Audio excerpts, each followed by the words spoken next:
Magandang araw mga kasari-sari, kamusta po kayo? Kamusta po ang inyong negosyo? Sana lahat tayo ay pasulong kahit medyo mahirap ang buhay.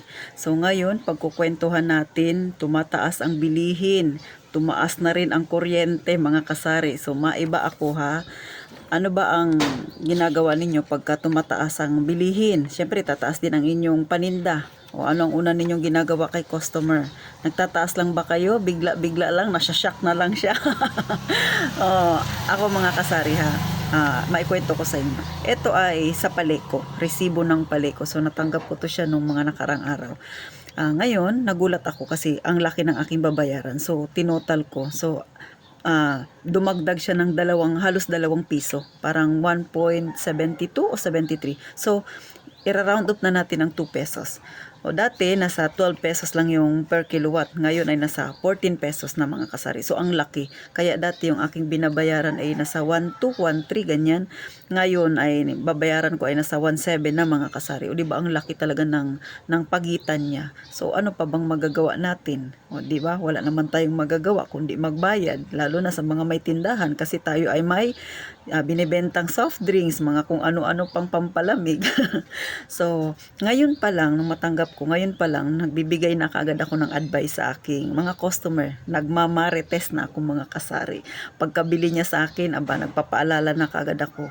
Sabi ko bukas 5 piso na ang aking ice or yellow. Bakit ate?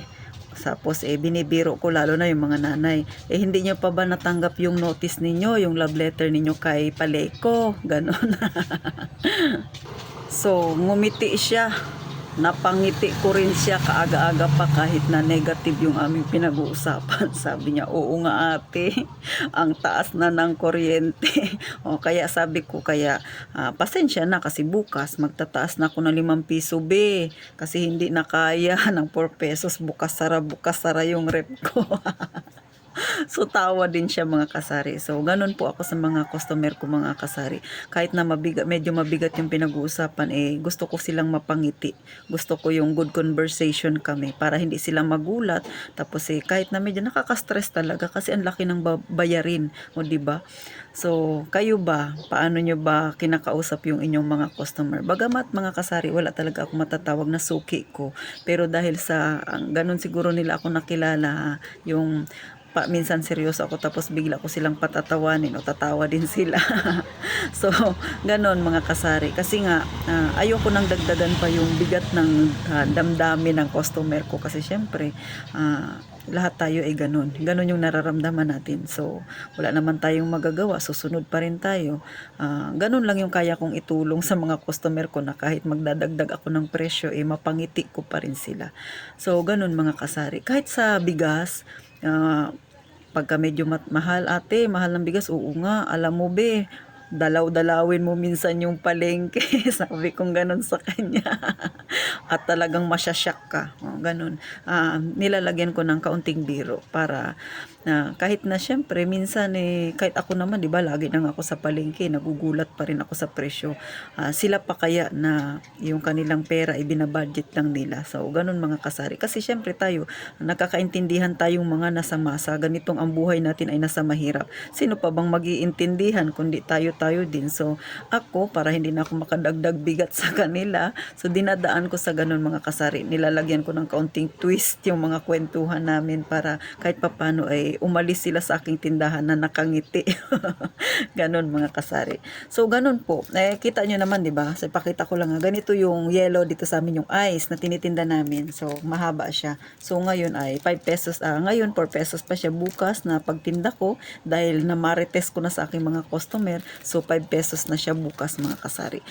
So tayong mga may tindahan, hindi ko alam kung ganito yung style niyo sa akin para mapangiti ang customer. Pero maliban pa doon, syempre, tayong mga tindahan, naghahanap tayo ng extra income kahit na maliit. Kayo ba mga kasari, ano-ano ang inyong mga pinagagawa para kayo ay mapakinabangan ninyo yung ibang mga bagay na hindi naman kayo namuhunan pero magkakapera kayo kahit papano. So ipakita ko sa inyo mga kasari yung aking mga pinagagawa, na dinadagdag ko rin siya sa aking syempre kahit pabarya-barya lang pero malaking bagay na ito sa akin mga kasari kasi hindi naman ako namumuhunan. So ano ba ito?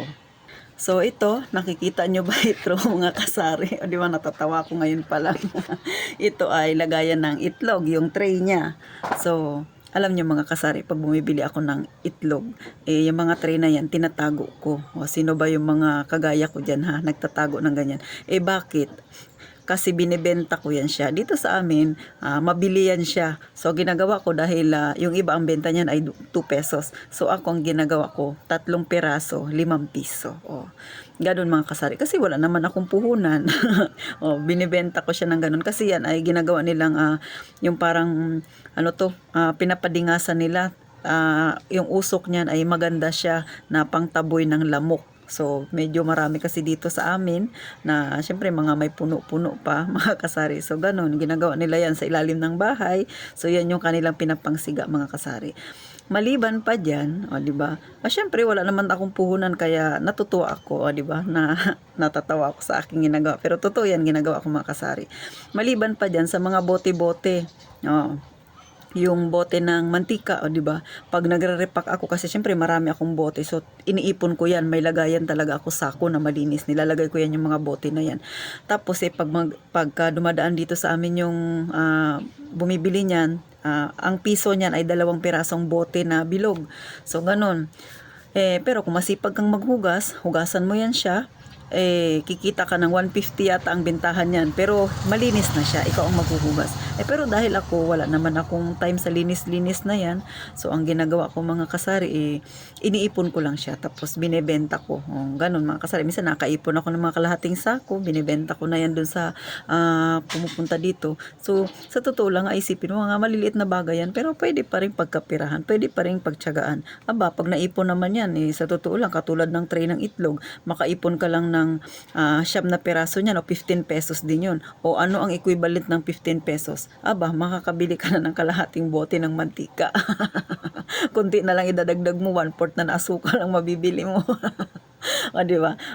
Pinapangiti ko lang kayo mga kasari. Pero totoo, ginagawa ko yan. Hindi ako nahihiya talaga mga kasari na sabihin yan sa inyo. Kasi hindi naman ako mayaman. Siguro masasabi ko lang na masinop talaga ako mga kasari.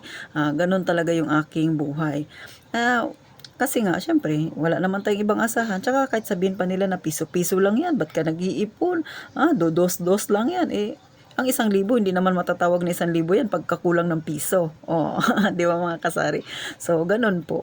Pero ito naman ay kwentuhan lang mga kasari. Sinishare ko lang sa inyo yung mga pinagagawa ko sa aking tindahan. So, ganun. At saka maliban pa doon mga kasari, sa totoo lang, pag namimili ako, mahilig akong bumili ng promo, di ba? Promo ng sabon, yung bibili ka ng 6 na piraso, tapos may libre ka ng isa, bibili ka ng mga dishwashing na yan. So ako, kaya minsan nagtatagal ako pag bumibili ako. So pinipili ko yung promo. Pero pagdating sa pagkain na may mga promo, make sure i-check ninyo yung expiration date, ha? Baka magbebenta kayo ng inyong pinamili, ma-expired na pala. Magagalit ang customer nyo yan, di ba? Kasi minsan, meron yan silang tinatay up, pero di ba yung minsan yung tinatay up nila malapit na pala ma-expired. So, ako, chinecheck ko siya ng maigi. Tinitingnan ko para hindi naman ako mapahiya kay customer mga kasari. Para yung aking binibenta sa kanila ay maayos pa rin. Tsaka hindi sila mangangamba. Malay mo, naibenta mo tapos sumakit ang tiyan. Diba? Kasi expired na, hindi mo napansin. So number 1 talaga dapat kapag ikaw ay may sari-sari store, may tindahan ka na ganito at pagkain ang iyong tinitinda, laging mag-check sa expiration mga kasari.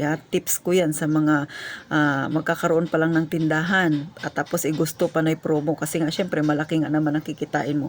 Lalo sa pagkain, i-double check nyo. Walang masama kung mag-double check. At least naging maingat kayo kasi pagkain yan na ibibenta ninyo mga kasari, ha?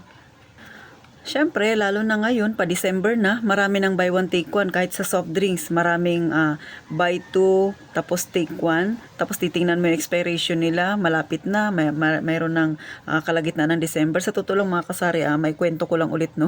Yung nakaraan na ahente na nag-deliver sa akin.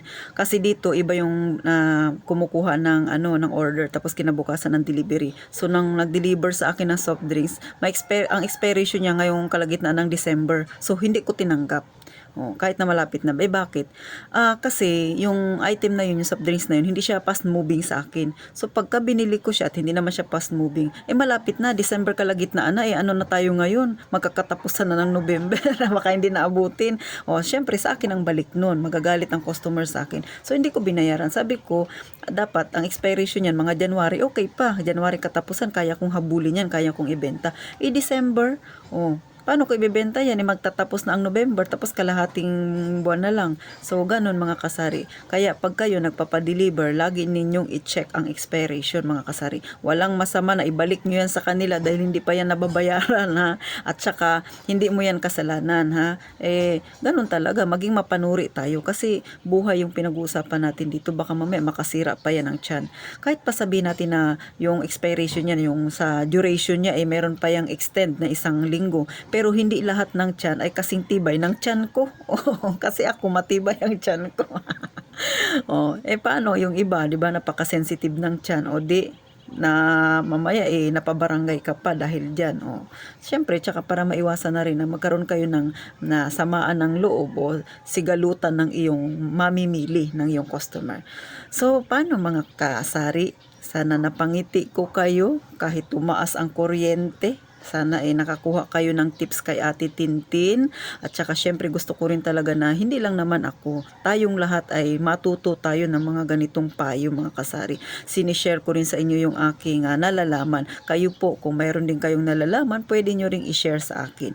At sa mga hindi pa naka-like at saka subscribe, please naman mga kasari, mga beshi ko dyan, nanonood naman po kayo. Sana po ma-share nyo rin ang aking maliit na video, ang aking maliit na channel. Tulong nyo na lang sa akin mga kasari para syempre dumami pa tayong magkwentuhan ng kapaki-pakinabang na topic na ganito mga kasari. Malaking tulong ito sa ating mga kagaya nating nasa masa. Kasi nga, syempre yung iba hindi pa ganun kagaling humawak ng sari-sari store o yung iba ngayon palang nagkaroon ng tindahan. So makapagbigay tayo ng tips, idea, kaunting kaalaman para syempre madagdagan din yung kaalaman nila at para tayo ay sabay-sabay kahit papano isang hakbang pasulong mga kasari. Diba? Wala tayo sa payaman-yaman. Gaya ng nasabi ko, hindi mayaman si Ate Tintin. So paano mga kasari? Thank you po sa inyong panonood. Mag-iingat kayong palagi, mga kasari.